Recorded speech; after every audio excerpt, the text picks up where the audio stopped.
Okay, welcome to Wichita Public Library's Microsoft Excel 1 Basics class. My name is Ben Ropp, and I'm a technology trainer librarian here at the Wichita Public Library, being assisted tonight by Ken Warner. If you have any questions, please post those in the chat and post those at any time. And I'm going to we'll just dive right in. Well, let me mention this is part of a multi-series class. This was originally a 4-part series, but we've added a class, and there's now a 5th class on this series. That's, and I believe it's in April, and let me just verify that before. I think it's April 5th.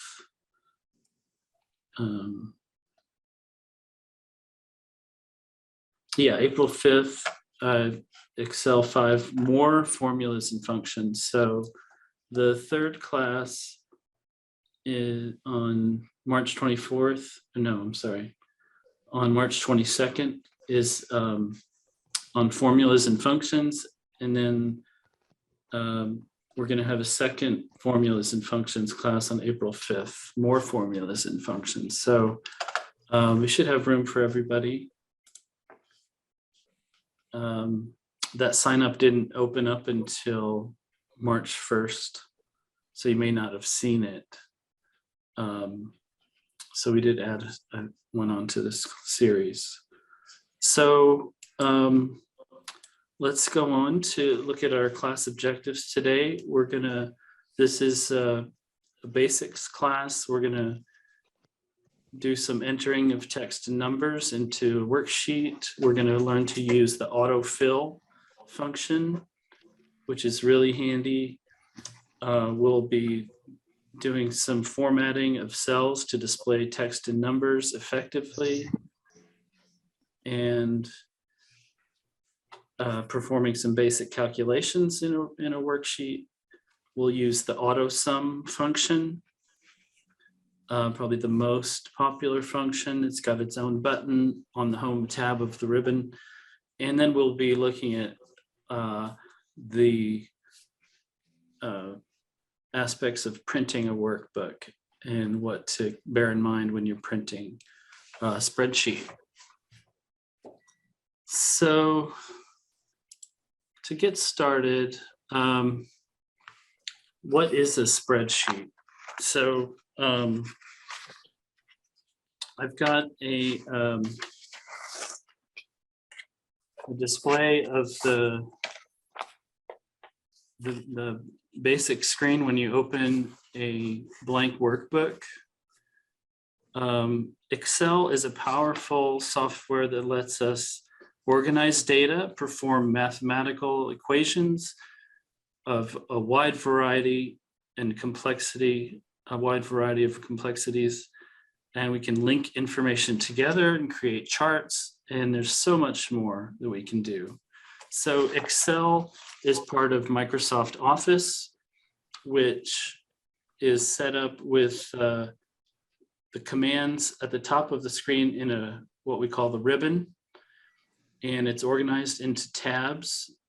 We'll be sticking with mostly with the home tab today, though we will be looking at some of the, we'll be looking a little bit at the page layout when we go to print. The page setup group on the page layout tab has some key aspects to look at when you're going to print. Otherwise, mostly we'll be on the home tab. So the ribbon is organized into groups. And if you use Microsoft Word, you may notice some similarities in the first couple of groups on the ribbon. We've got your clipboard, which is basically cut, copy, and paste. And then you've got your font group, which is basically the the look of the text, the handwriting of the computer, if you will, and including bold, italic, underline, and you can make the text larger or smaller. We can make colored text. We can use a background for the, or on Excel, it's called a fill color. On Word, it's like a highlight color. It's sort of the equivalent of that. And then we also have several other groups. Alignment shows the alignment of the text within a cell. And then the number group is something we'll be looking at, which is to indicate what the format of our of the information in the cells is, what the format is. So we will be telling the computer, for instance, that we'll be working with numbers, and there'll be not just any numbers, but there'll be currency, for instance. So, and some other basics. A spreadsheet is like a grid. So as we see over here, it's made up of rows with numbers and with columns with letters. And so each cell has a column letter and a row number. So when you open a new blank workbook, you have one active cell, which is always A1. And so that is the cell that is in column A, row 1. And as we click on other cells, you'll see the cell address show up here in the name box. And so there's D4. If I click down here, now we're on C11. So you've got the columns with the letters and the rows with the numbers. And the active cell, as you can see here, has the bold green line around it.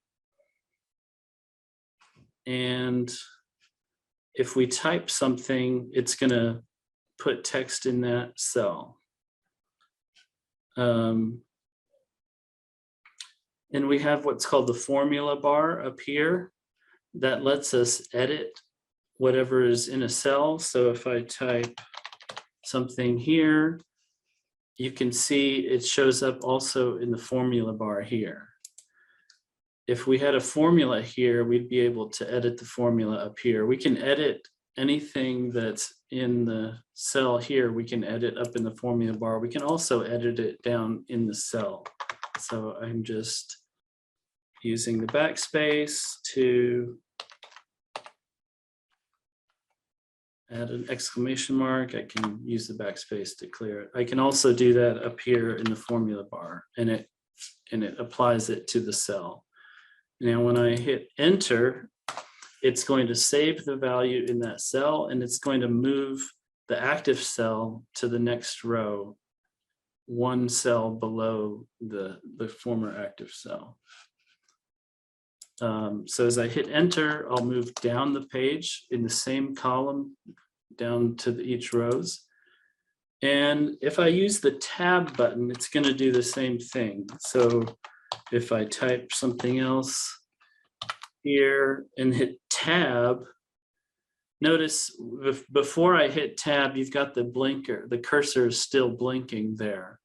That value is not saved in that cell until I move away from it, either by hitting enter or using the tab, or I can even use the arrow buttons on the computer. But I'm going to hit tab right now.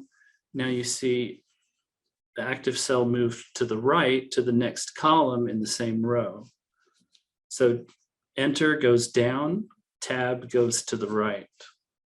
And I can just keep hitting tab to go across the page. Let's move on to, the other thing in our, with our labels here, we have the sheet the sheet tab on the bottom here. The default tab is sheet 1, and we can name this by double clicking there. I can also right click on it and then select rename. So I'm just going to say example. There's my example tab and my example entries here. Let's move on to the next slide in the PowerPoint. So we have the active cell has that green outline. Enter goes down, tab goes right. I can also use the arrow keys on the keyboard, these arrow keys like this that are to the right. I can just use those arrows to move around the spreadsheet. And let's move on. And you'll notice I'm going to get into this other cursors to look out for, but for now, notice that the default cursor is this, what we call the selection cursor. It's sort of a fat plus sign, and I can use that to click on cells. If I click and drag, I can select multiple cells at the same time. I can click and drag and select a column of cells. I can click and drag and select a row of cells, or I can click and drag diagonally and select a whole range that includes multiple rows and columns. So that's why it's called the selection cursor. It lets me select cells, and then I can click on commands to apply to all of those selected cells. So I'm going to, let's see, I'm going to repost the link to the class materials in the chat. And if we follow that, let me bring it over so you can see. We're going to be working with this unfinished BAT budget. The lesson plan that I use for this class is from the Denver Public Library. Kudos to them for making it available to anyone who wants to download it. And we're going to be working with the unfinished BAT budget. And so in order to work with this, if you have dual monitors at home, it might work well to follow along with the spreadsheet. If not, you may just want to watch. But if you want to download this, be sure to don't just click on it here, because that's going to open it in Google Drive or in Google Sheets, which is not the same as Excel.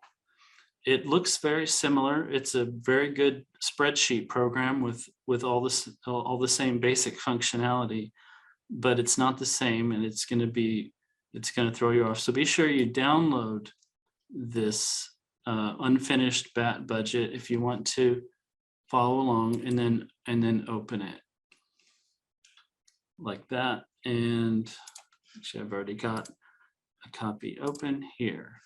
So coming back to, so here's the file we're going to be working with. It's got some text on it already, so we don't have to do a lot of tedious typing out right away. This is a budget for Bruce Wayne, the Batman. Spoiler alert if you haven't seen Batman. Anyway, so we're going to get started by looking in A1, and we're going to type in a heading for this, which is going to be Bruce Wayne budget. And then what keyboard key will move us down the page? rhetorical question.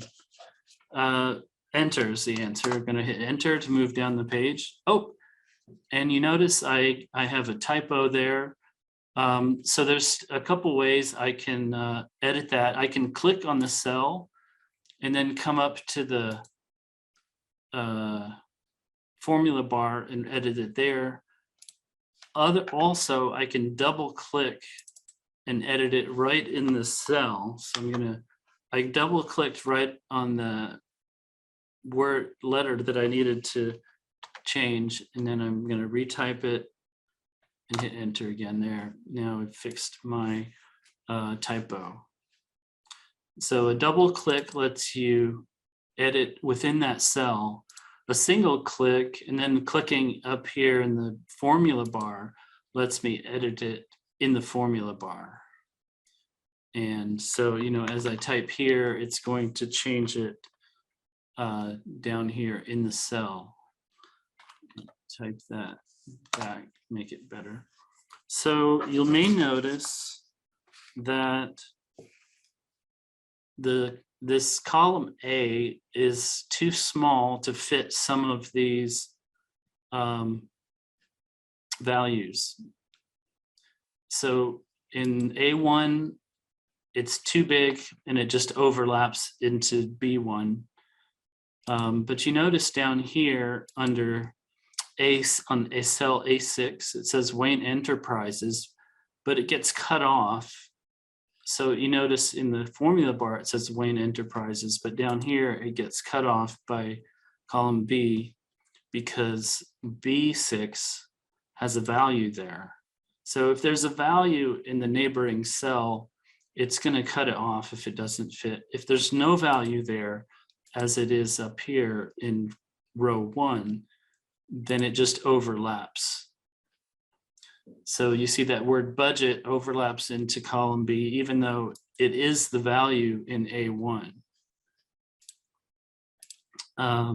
So how do we change the size? So I'm going to come back over to my PowerPoint and point out this is the resize rows or columns cursor. So notice when I move my mouse, it's normally the selection cursor. If I move it over the A in column A, it changes to an arrow. And that indicates if I click there, I can select that whole column all at once. And if I click away, click on something else, it deselects that. The same thing for the row. See if I can select row 1 by click. When I see that arrow, click on that and it selects the whole row or the whole column.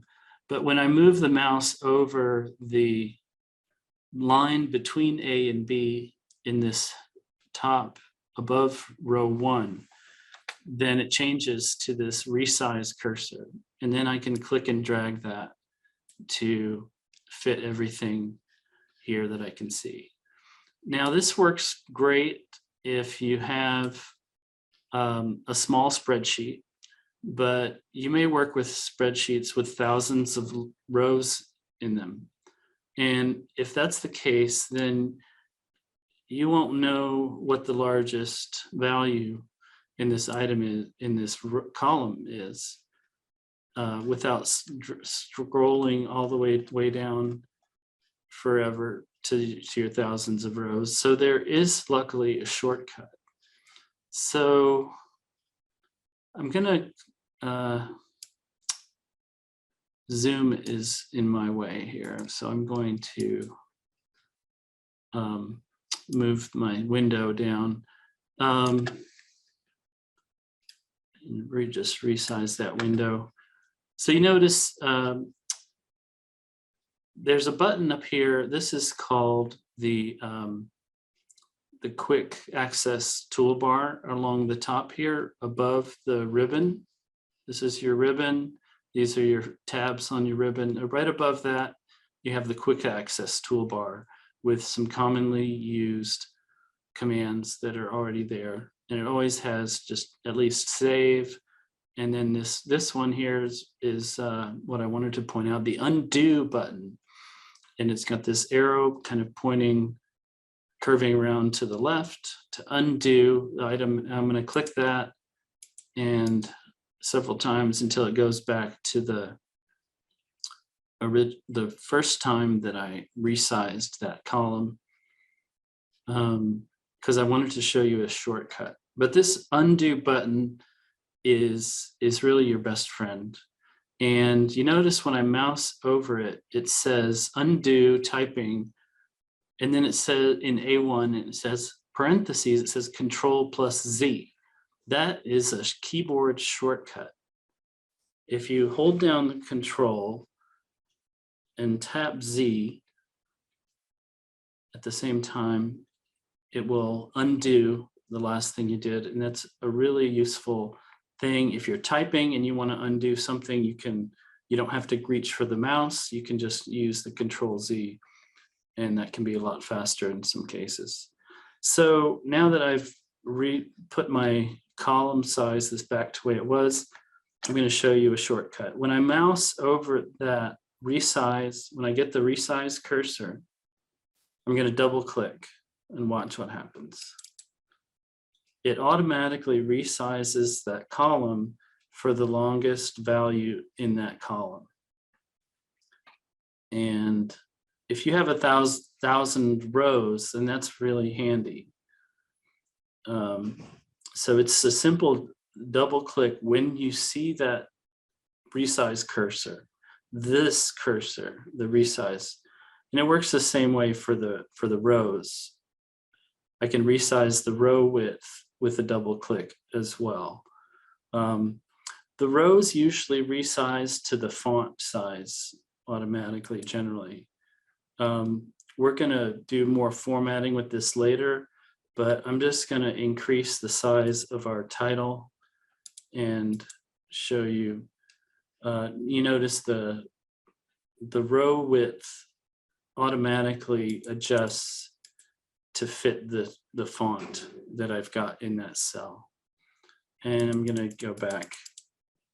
We're going to format that more later. We can leave it a little bigger.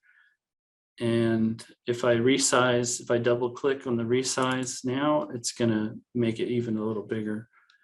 We don't need it quite that big. But that double click is really handy.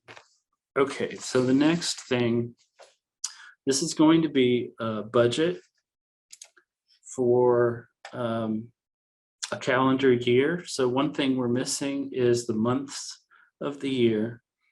I'm going to click in B3 and type in JAN for January. And this time, instead of enter, which moves down, I'm going to use the tab to move over. Although instead of typing out all of the months by hand, let me resize this to the whole screen.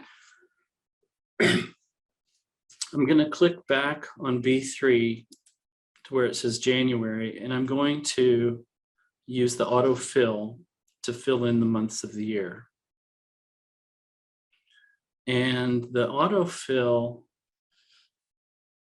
let me come back here. The AutoFill cursor is this kind of small plus sign.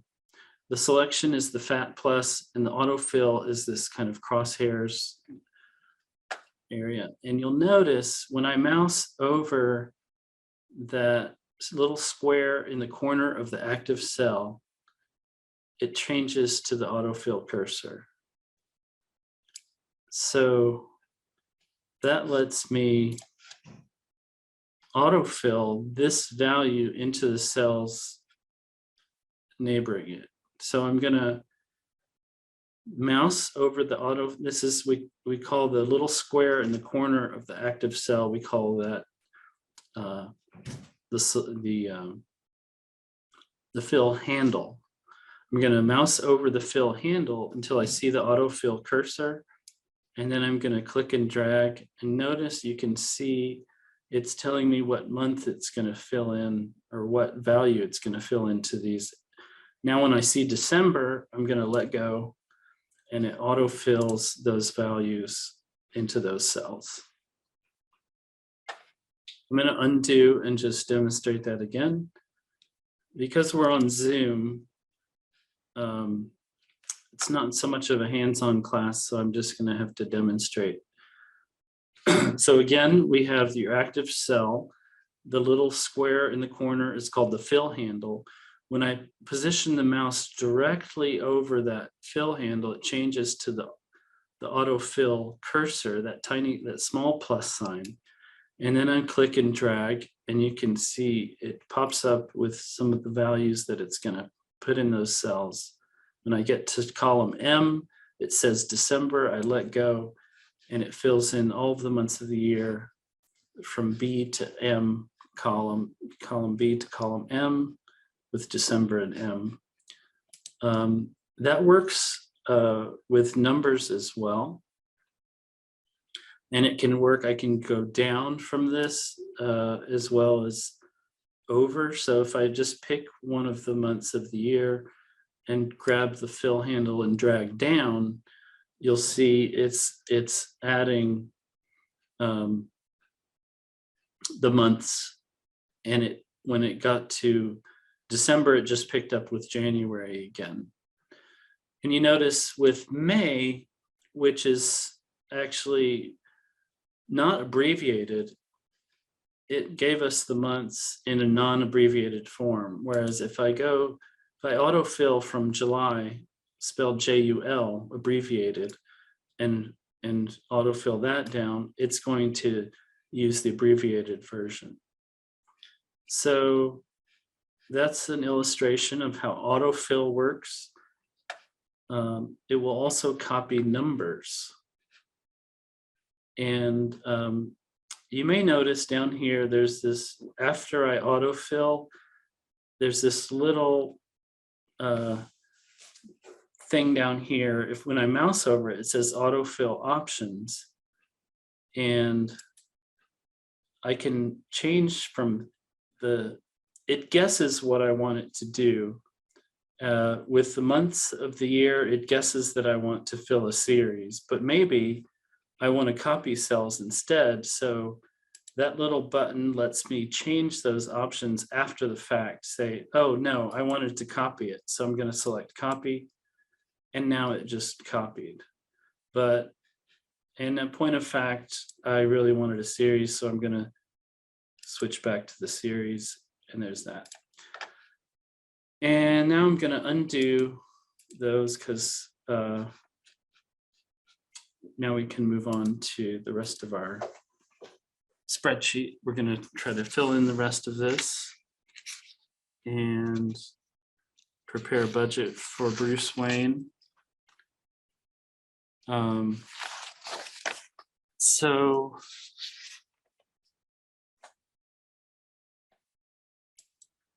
as I mentioned, we can autofill with numbers, and so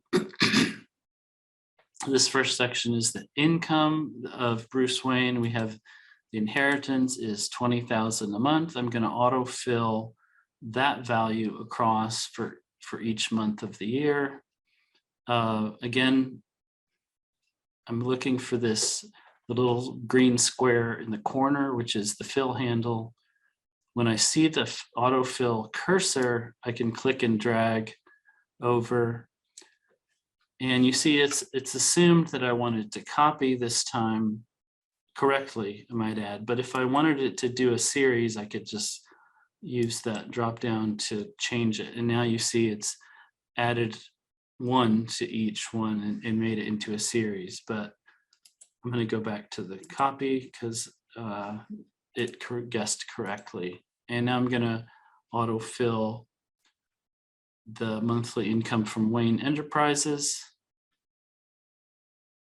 That is one successful company. And so that's autofill. And we've got their income section almost complete here. Now we have a total. So let's see.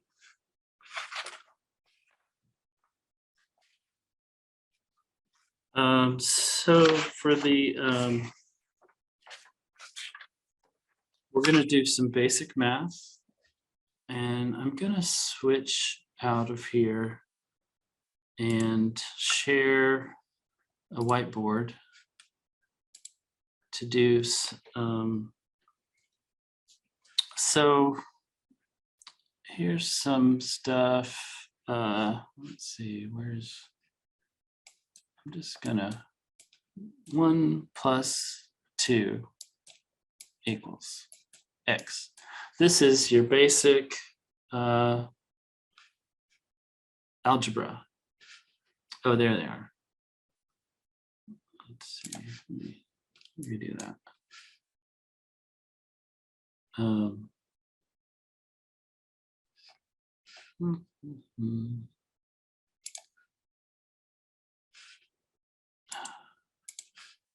X.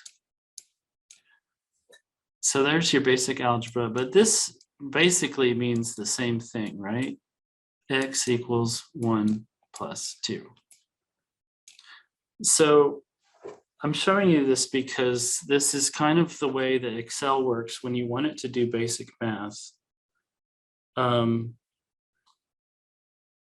You're always going to start with the equal sign to indicate to Excel that you want it to do some math. And this is because, so back on this spreadsheet, I think we're in, let's see, B7.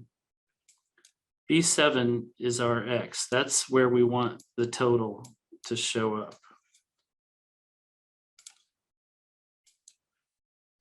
So B7 equals, and then we tell it what the math we want it to do.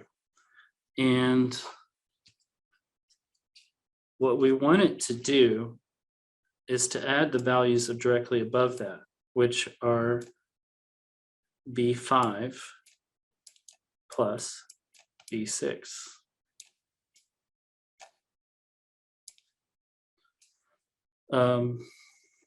So when we type, we're already in B7, so we don't have to type that.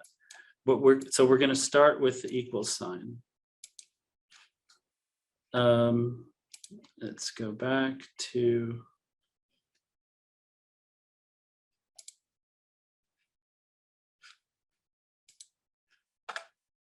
so here we're in B7. We're already in B7, so we're going to start with the equal sign, and we're going to tell it we want it to add B5 plus B6. So it's going to add 20,000 to 125,000. And this is easy enough. We can do it in our heads, but we want to set it up so that if we change these numbers, it's going to give us the updated total automatically. So I could type out B5 plus B6, and you notice because I typed the equal sign, Excel knows that I'm going to tell it to do some math. And when I type B5, it highlights cell B5 and color codes that B5 in the same with blue. And then it does the same with B6 in red. I recommend that, now I'm just using the backspace to undo that.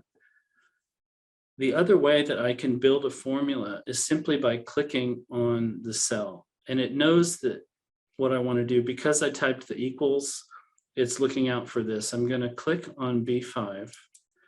Notice that it enters the letter B and the number 5 into the cell just when I clicked on that, because it knows I'm typing a formula because I typed the equal sign. Now I'm going to type a plus sign. Now I'm clicking on the B6. That's the formula that I want. Now, clicking on the cell to get the cell address in the formula is a good way to avoid mistakes. It also reinforces visually what it is you're trying to do. So I clicked B5, I typed plus, I clicked B6. Now I'm going to hit enter. notice if I click back on the cell, now I have the total that is the math that I wanted it to do. The income total for January is 145,000. Up here in the formula bar, you can see the formula that we instructed Excel to put in that cell. Equals B5 plus B6. So to demonstrate it again, I'll just put it in the next cell. We can actually use AutoFill to copy this formula across, but I'm going to type it out again, or kind of type equals and then click on the cells that I want to add, which in this case is C5, type plus, click C6, hit enter. And then I'm going to autofill this value across. And just to double check, I'm going to click on one of these cells in the middle. Notice here in column F, it's added F6 and F5, which is what I wanted it to do for that, because that's the income total for May. And let's say March was a bad month for Wayne Enterprises. I'm going to type in, I'm going to click on the cell and just type 100. Oh, my numlock was off. Type 100 and hit enter. Notice the total updates automatically. So I know that my formula is working correctly, and also that when I auto-filled it across, it copied it correctly with changing the column letter only, but keeping the relationship between the income total and then the values going to it consistent for each column. Does that make sense?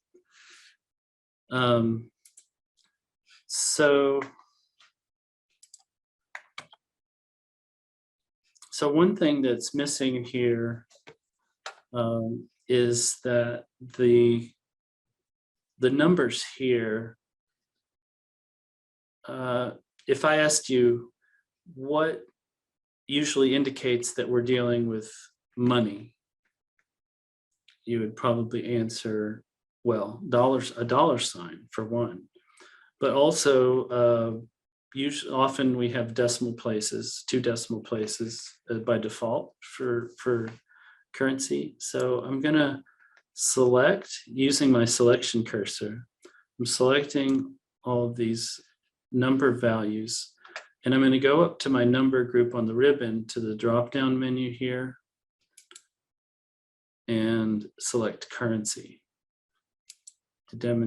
to indicate that I'm dealing with currency and not just any old numbers, but this is money. Okay. One thing I might do here is decrease the number of decimals, because these are large round numbers. I don't really need the decimal places. And there's a couple of buttons on the ribbon here in the number group right under that drop down that let me either increase or decrease the decimal. Notice also when I mouse over these buttons, it comes up and tells me, there's a little pop-up window that pops up and tells me what that button, what the name of that button is. So I've got an increased decimal button and I've got a decreased decimal button. These arrows on these buttons seem counterintuitive to me, but anyway, but I'm going to decrease the decimal and I'm going to click that twice. And now my numbers look a little cleaner. I don't have the decimals, because I don't really need them. And I'm going to show you another trick. So let's say I can make this column smaller because I don't need all that space for the decimal places. But now I want to change all these other columns and but I want them all to be the same size, right? To make it look nice. So here's the trick. I'm going to select all the cells. So this works the same way as the selection cursor. I can select, click and drag to select. If I click and drag on the letters where it makes that little arrow at the top above the spreadsheet, if I click and drag there, it selects all of those columns. Now I'm going to come back and I'm going to resize this first one, or I can resize any of them. And that says 80 pixels, and I let go, and it resizes all of them at the same time. So when you have multiple columns selected and you resize one of the columns, it resizes all of them to be the exact same size. So that's pretty handy. Now let's move on to our next section. We're going to make up some numbers for the rest of, for Bruce Wayne's home expenses. And let's see, we've got a cheat sheet here.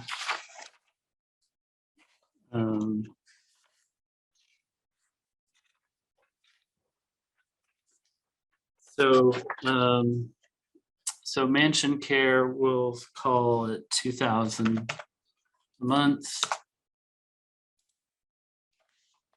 Okay. They had Alfred's salary as 5,000. Well, I think the Wi-Fi for the whole mansion is going to be more than 100, maybe too. Insurance. He's got very high insurance. But let's double Alfred's salary. I think he can afford it. So here we have some other numbers. I'm going to autofill those. Remember, to autofill, I'm going to mouse over the autofill handle, the fill handle, that little square in the corner, until I see that. You have to get right over it. There's other cursors. This cursor with the arrows, if I click and drag that, it moves that whole thing. Let me undo that. And if I click and drag with the selection cursor, see, that was the wrong cursor. It doesn't do anything because I'm just selecting cells. So I want to be sure that I'm on the autofill cursor and click and drag that in order to autofill. Find the fill handle, look for that plus sign without the arrows, and drag that across to autofill. And I'm going to update the format here again. So I'm going to use the drop down and select currency. Now there's also each of these groups here has a little button in the corner that's the that gives you a pop-up window with the more details of that thing. So the number group, when I click the corner button, it gives me this pop-up, the format cells dialog box. There is a font group. If you click the font pop-up, it puts you on the font page there. But this is the number group, and gives me more options for the format. And I can adjust the decimal places. This is why I'm showing it to you right now, because it gives you the most control over the format for those cells. I'm going to use this decimal places here and just reduce it to 0. And you see it indicates here the way that it'll show negative numbers. you can make the negative numbers appear red, or just use a negative sign. The default is the minus sign. And then often in accounting, you use parentheses for negative numbers, where you can make it parentheses and red to indicate the negative numbers. I'm just going to go ahead and click OK. And now I've got my format as currency with 0 decimal places. So the biggest lesson for tonight may be the AutoSum. It's the most powerful shortcut, if you will, for doing simple math like we did up here. But so it lets you add up a group of cells, and most often they're going to be in a column. And so all I have to do is click on this AutoSum button, and it says, oh, do you want to add this column of numbers that are contiguous, that is touching each other, that are the neighboring numbers, contiguous set of numbers? And I say yes. So it's going to sum, and then parentheses, B10 colon B13. It's saying, do you want to add the range of cells from B10 to B13? And I say, yes, I do. Thank you very much. I'm going to hit enter. And there is my home total for the Bruce Wayne's home expenses for January. And then you look up here in the formula bar, you can see the formula. If I click on that, and you can see the formula here, and then the value here that was the result of this sum. And let me show you one other thing about this AutoSum button. It's kind of important to understand the way the ribbon works. So let's just go to February. Again, all I did was click on the word AutoSum. But you notice, like a lot of these buttons on here, they're actually 2 buttons, and AutoSum is the same, because there's the word AutoSum here, and then there's this little arrow next to it. And if I click the arrow, it's like a right click, because it gives me a menu of choices. So the AutoSum can also be an auto average, or count, or max, or min. And then there's a more functions button, which gives me the full range of all the functions possible. Let me undo that, or hit escape. So one other, I go to the cell where I want my AutoSum to be, my total for this column, and I just clicked on AutoSum. Now, if I want that to be an average, I can use the drop-down menu to the side of the AutoSum button and select average. And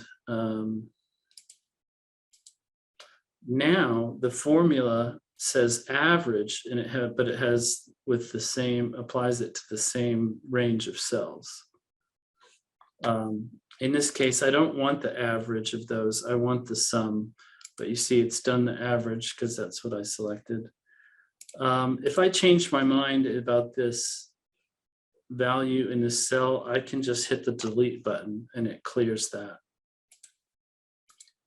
And again, I'm just clicking AutoSum and hitting enter to get that. And then I'm going to autofill the AutoSum value across. You notice I didn't have to apply the formatting to the total, because it's taken it from the cells that it added together. So when you add money together, you get money as the sum. Okay. Now, going to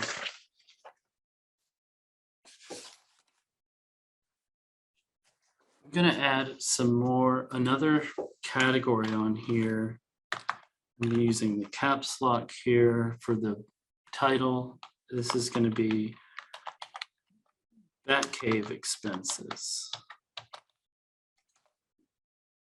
Turn the caps lock off, and then we'll say cool Batmobile upgrades.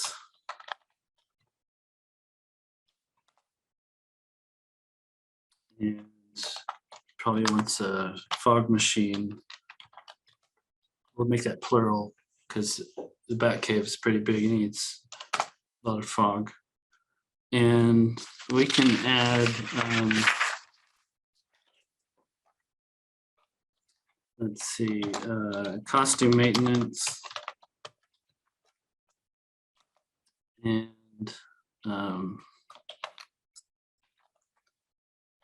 that guano cleanup.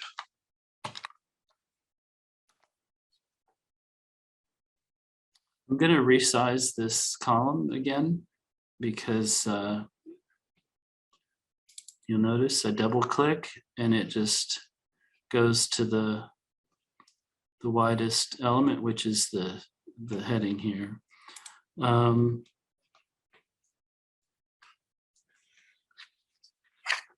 So let's see, the Batmobile upgrades is probably going to be, well, it's maybe 1,500 or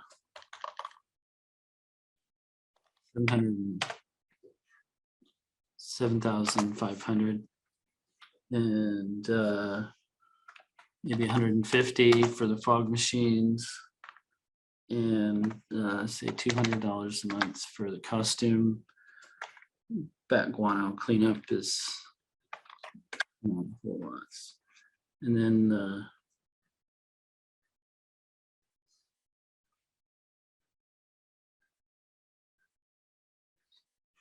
I may have underestimated this. They've got 30,000. Probably makes more sense. Okay, and you could add your own ideas here. Oh, we need a total line here. Go back to caps lock and say Batcave total. And you go ahead and upgrade that or format as currency with no decimals using the decimal decrease decimal button here. And I'm going to autofill these all at once. You think that'll work? Yes, it will work. Look at that. I just selected the whole range and you still have this autofill. So it just, for each row, it used that value all the way across. And the autosum to review, I can just click right on the button, autosum. We'll be going into the formulas in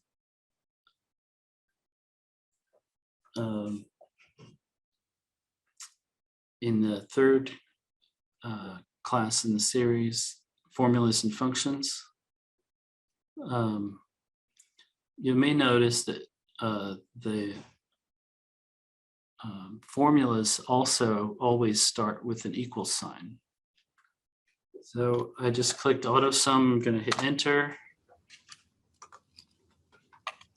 Enter. And I'm going to autofill that across. There was a question in. Yeah, Katie has a questions about can you do different values? In what context? You can put any numbers in here. Is that what?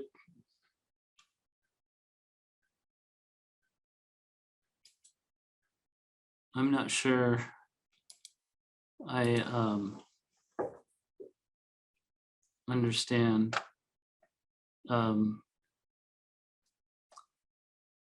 Let's say there was a month where they had to, we'll make it 45,000 for the Batmobile upgrades, say for April.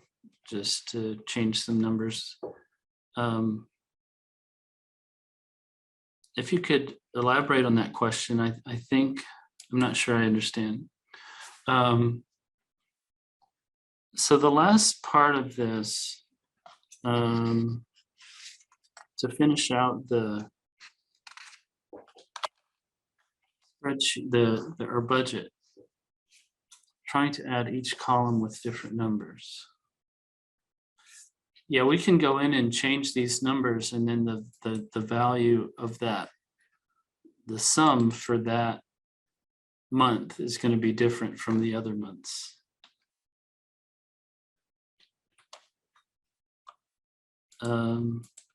Our next line down here, we're just going to have 2 more lines. We'll have expenses total. Use all caps. And then, okay, good. And then we're going to have a line that says over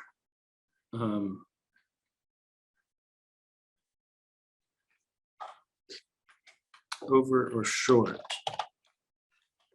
Indicate the, so we're going to add up our expenses in this row. I will be sending out the class materials to our email. Well, the link, let me see, I'm going to post the link to the class materials here again.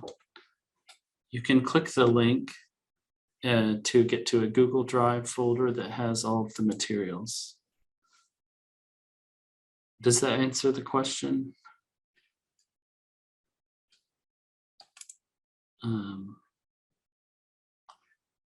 Okay, so here we're going to add some numbers that are not all written next to each other. So I'm going to show 2 ways to do this. The way we did this one up here with simple math, but also you can also use the way we did these with the autosum. So first we'll use the simple math. So what do we start with? Always with equals. If it's a formula or a function, we're going to start with equals. And I want to add, so I have 2 categories of expenses I want to add here. I've got my home expenses. The total for January is right here. And then I type a plus sign. And then I want the back cave expenses here. And I enter, there is my expenses total. So here it shows the total, the result of the math. In the formula bar, it shows the cell addresses that I've added together in this case. And if you, this is a nice thing for the formula. If you double click on a cell with a formula, it will display the formula with the color coding. With any referenced cells will be color coded, so that you can see quickly, oh, okay, I'm adding this blue and this red cells. B14 is blue, B21 is red. And you can get a good visual of what's happening in that cell. That's by double clicking on it. It also comes up when you just click on the formula bar. Like if I was going to edit this, it displays the color coding from the formula bar. It also displays the formula in the cell that has it. So that's what it looks like to, that's very straightforward, the simple math. Now I could also do this with the AutoSum button. Now notice what happens when I click AutoSum this time. It's saying, oh, do you want to, there's the only adjacent cells with numbers is this one to the left. And you say, no, that's not the one I want you to sell. I want you to add this one. And I can click to select what cells I want it to add. I can click arrange, or I can click individuals. And notice below this, where the formula, where it plugged in the formula, below it, it shows the format for that formula, which is parentheses around the items you want to add. And then you list the items you want to add. If you can see that, they're separated by commas. So I want to add the home expenses for February. I'm in the February in row column C. And then I'm going to type a comma, and then I'm going to click on the Batcave expenses and then hit enter.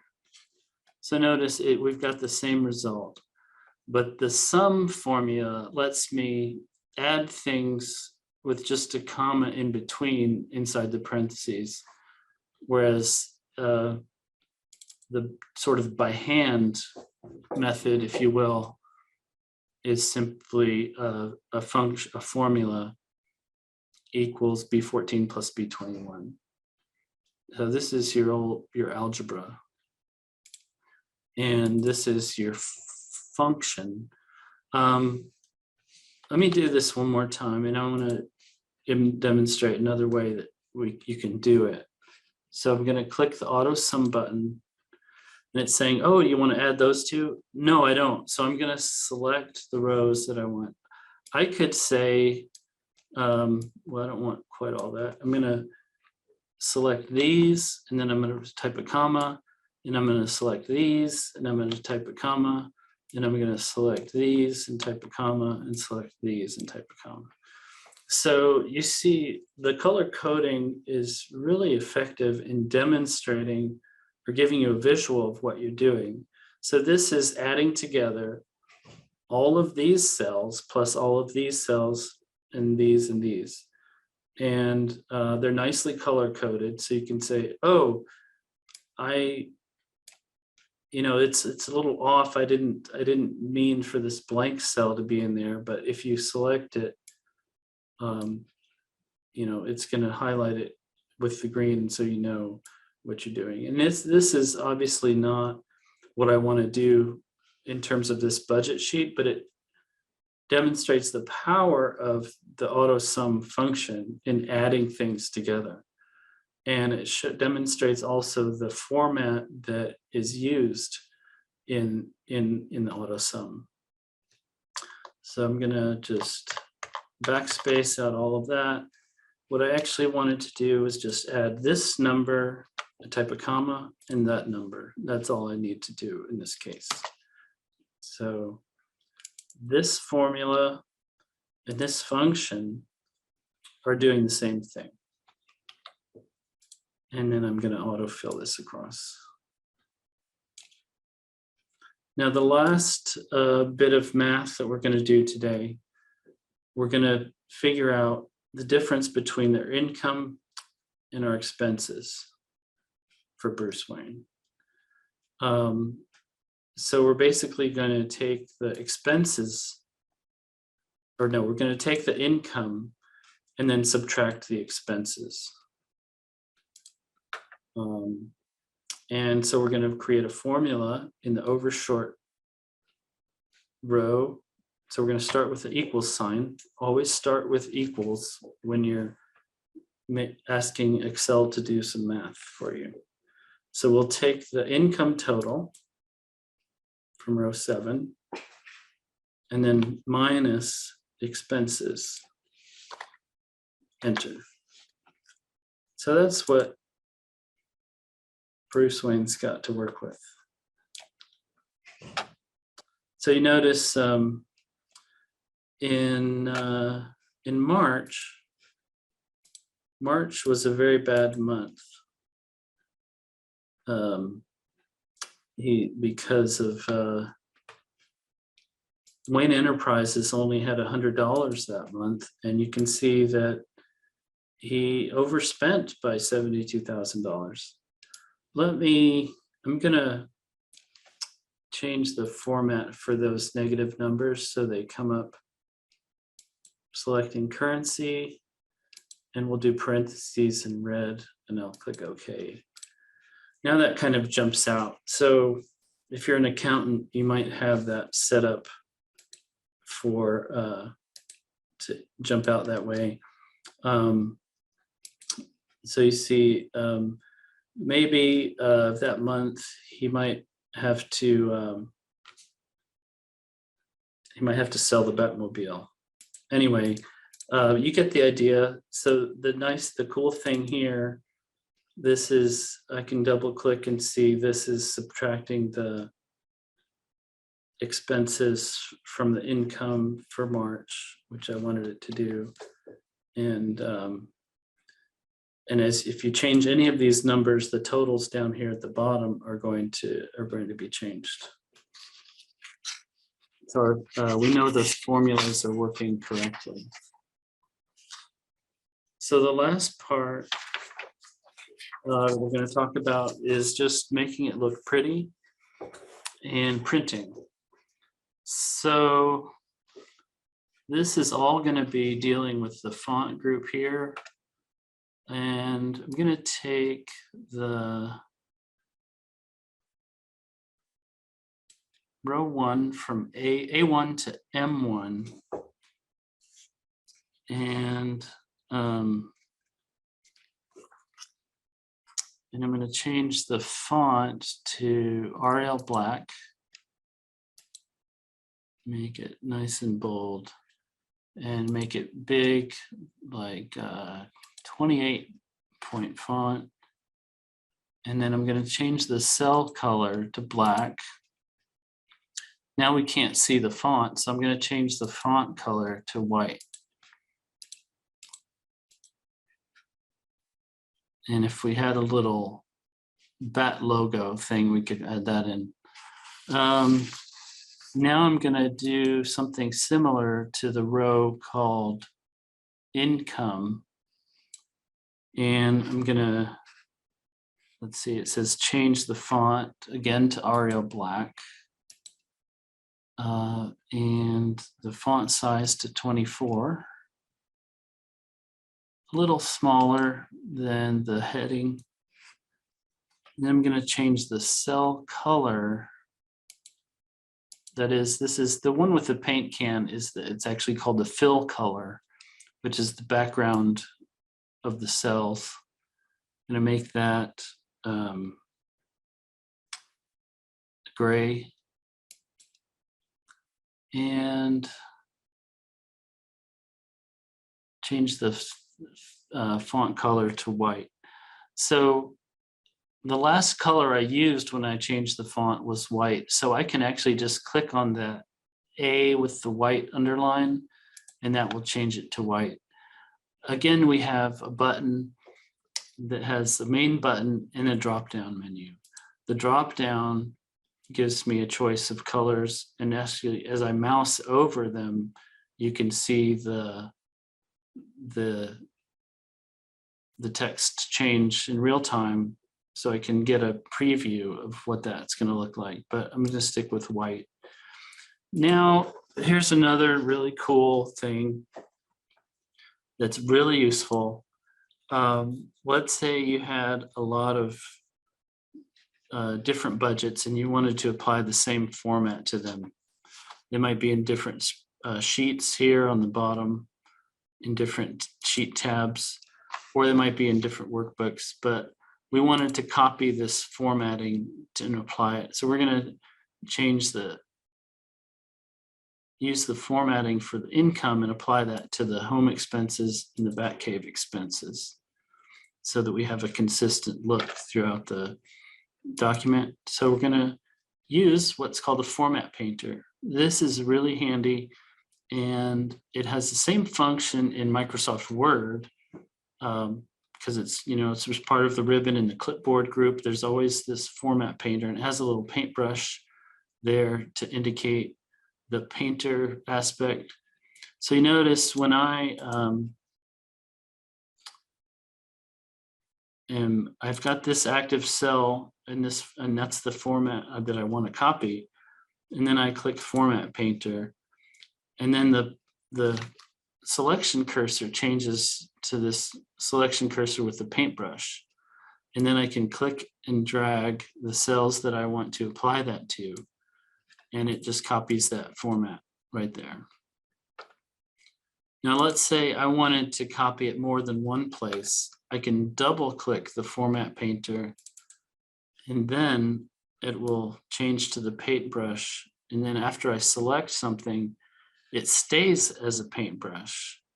So I could change those too. But I don't want to, so I can either hit escape or click on the format painter again to turn it off. And I'm actually gonna hit the undo because I don't want those rows. But now I've got some better formatting to highlight my titles. Let's say I wanna change the font size here and make it a little smaller. And I'm going to use the format painter. I'm going to double click so I can paint multiple things. That makes it a little smaller. Whoops, I clicked absently on here and now I'm going to use the undo. The undo is your best friend, really. And that keyboard shortcut with the Control Z is really handy if you like keyboard shortcuts. That's the most useful keyboard shortcut, probably too, that I use it all the time. It works in other contexts too, not just Microsoft Office. It's kind of become a universal. So now let's see if we can't print our document and see how it's going to come out if we try to print it. Actually, let me show you one more thing before we finish up with that. I'm going to say, what if we wanted to add a row somewhere? Let's say for the home expenses here, we want something else. We say like cat food or something. I'm going to hover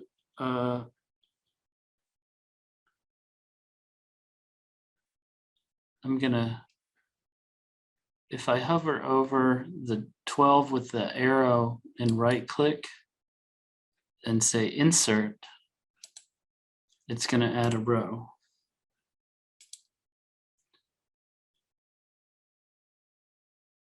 So then, in their example, we have villain legal fees.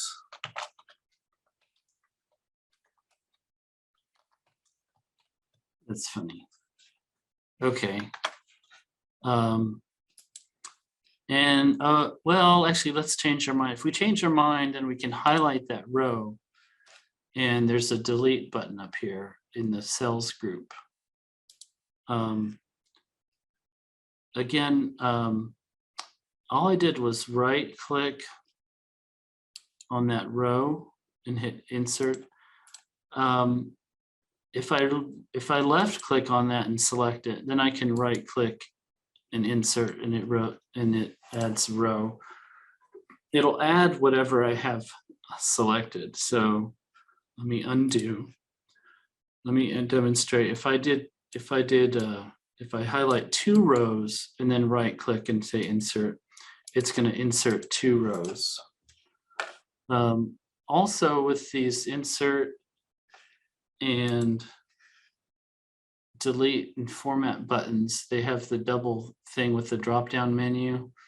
If I go to insert drop down, there's an insert sheet rows option there that will also do it. So no matter where I am, let's say I'm down here under Batcave expenses, insert sheet rows from the ribbon, from that drop down on insert, that will insert a row there.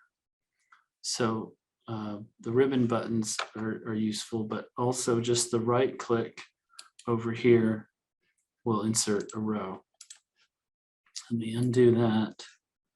And I'm gonna go ahead and undo adding the rows so we can just jump to the printing. Wanted you to know how easy it is to add rows. And inserting columns works the same way. So the last thing we're going to do is I'm going to go to File and then Print, and it automatically gives me a preview. So here, this is all wrong. I don't, because it's using the portrait orientation when I want it to be in landscape. And it doesn't fit on one page. So let's first, we have this group of drop-down menus to change the page setup. And there's also a page setup link here. I'm going to change change from portrait to landscape, and it only fits up to August. And I can adjust margins here, and we're going to do some scaling in a minute so that we can fit it on one page. But I'm going to go back out of this for a moment and show you the page layout tab on the ribbon. All of these things here are some of these things were what show up in that print preview. So there's orientation from portrait to landscape. I can also adjust the margins. Let's go with, and there's some presets here, but also down at the bottom, there's custom margins. I'm going to go with narrow margins. If I go to custom, it brings this dialog box with page setup, and it has 4 tabs on the page setup dialog. Let me go back and show you that again. Hit cancel.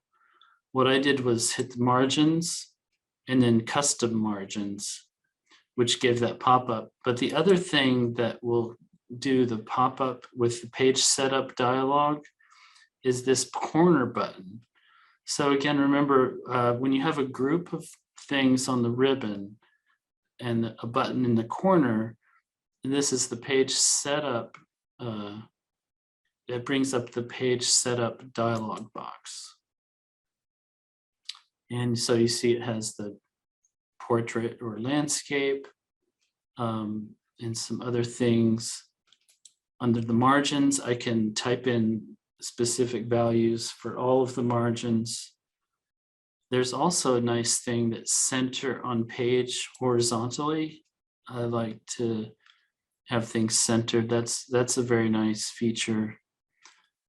You can indicate headers and footers here. And then on the sheet option, you can include grid lines. And then there's a print preview here. So you can see that's with the grid lines, and with the narrower margins, it still only quite goes up to September. Let me go back. So now that this page setup button link here will bring up that whole dialog box so we can make those adjustments. I'm going to turn off the grid lines, click OK. It's a little neater without the grid lines. So the last thing I want to do is to fit it on one page. So I'm going to use this scaling option here. And the page setup, there is an adjust to % normal size or fit to one page wide by one page tall. And that's the equivalent of this scaling. I'm going to fit sheet on one page. I'm going to select that.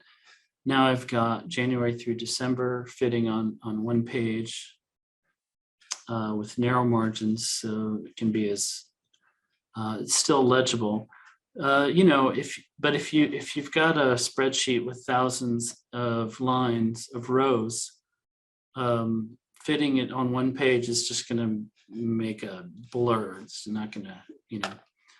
So there's some other settings here that, and there's a custom scaling, which lets you adjust to a specific percentage or fit to a certain number of pages wide or tall. So that's how you would print, and we've made it look nice. That's all the time we have. I want to thank everyone. Oh, and here's a version of the finished one that let me come back to the PowerPoint. There's a bit on templates. Oh, and here's a list of keyboard shortcuts that's in the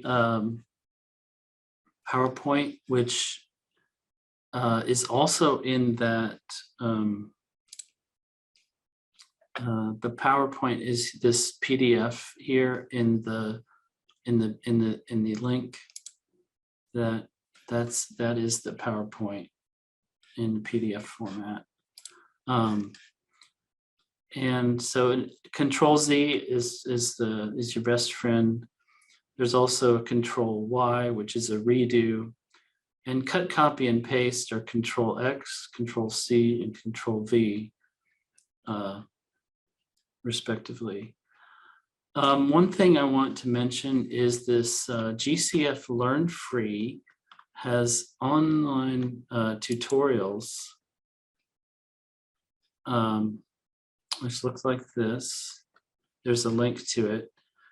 And each of these is a lesson that includes a video, but also if you just scroll through, you can read the full lesson on the web page, and it's got nice screenshots. There's no ads on GCF Learn Free. It's really a great resource. These are all the lessons that cover the things that we did today. You see, we covered a lot of ground. These lessons are very thorough. They'll cover things that I didn't cover. So if you have the time and the discipline to sit down and take some of these on your own, you can learn a whole lot. And they're also, the videos are also on YouTube. And Ken posted a link to a survey.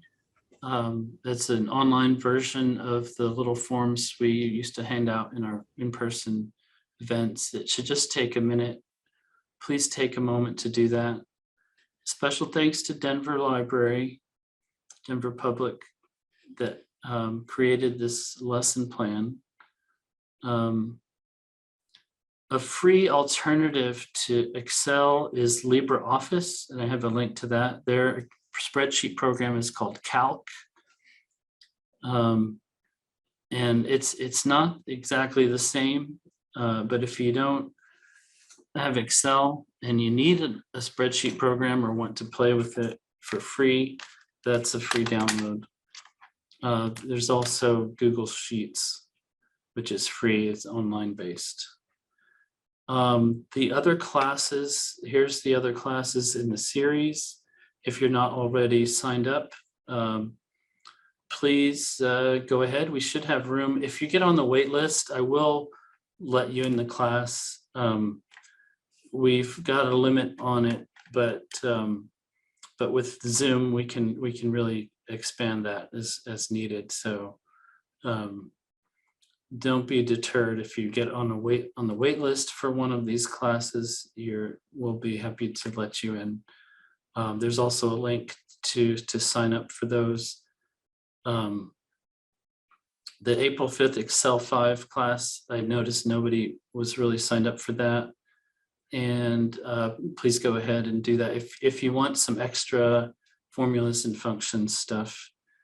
And then lastly, we have a Book a Librarian program that gives you one-on-one help with, and I'd be happy to work with you if you have more specific issues with Excel or just prefer a one-on-one format. That is also free with your library card. So thanks for coming, and hope to see you in some of the other classes.